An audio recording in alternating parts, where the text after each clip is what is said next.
अरे खेसारी भैया, जैसे भौजी के साथ फर्स्ट नाइट भइल होई वैसे ही इनकरो फर्स्ट नाइट भइल होई। एमे कोनो पूछे वाली बात बा? अरे कोरवा में लेके अब भाई तोहार पति बा आ चाहे जौन तोहर जीवन संगनी बा, ओके कोरा में लेके लो आ चाहे बिछावना पलो, अब तोरे नु धन बा। Oh my God! 7 फेरा लेके आ जब ऐसन कबूतर के ले गइल बाड़ू त कहाँ से शेर मिली? कोरा में लेके चाहे कोरा में देके अब जवन करे को होई कर का भौजी? देख लो भाई।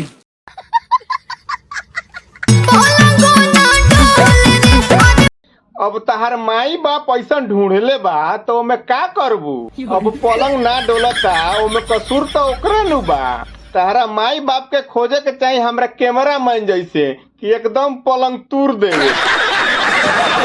तो एगो काम कर, भेंट कल, एकदम पलंग तूरे के गारंटी बा।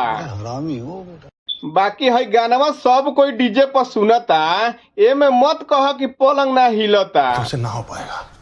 ना तो जे कौनो गलती से पलंग तूरे नु लागल तहार लेके वो झाकुनी गिरफानो। अरे खेसारी भैया, एमे ओझा गुनी का करी बताओ तो? आजकल जानते बड़ा कि ओझैती के नाम पर आ झाड़ फूक के नाम पर कितना लोग गर्भवती हो गई। तू समझा? आ तूहू ये ज्ञान देता रहा ओझा गुनी के। अरे ओझा गुनी के का तू इतना हाथा खाटा बाड़, अगर तहरा से कुछ होए तो कह दो। ओझा गुनी के पास काहे के भेजे तारा? दिन जमाना ठीक नहीं खे। तोबा तोबा। कमर में 5 गो लवंग बांधा।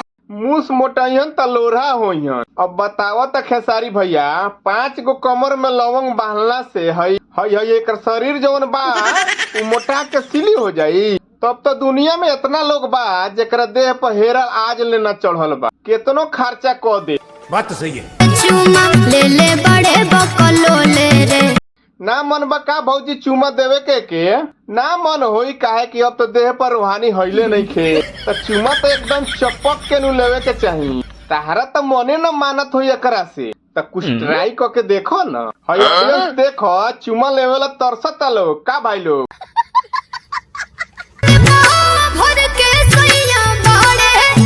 पाव भर के सैया ढूंढत तारू त का होई? यानी घाव करे वाला का पाव भर में मजा ना मिलत होई, काहे से कि कैंडल छोट हो गेल होई।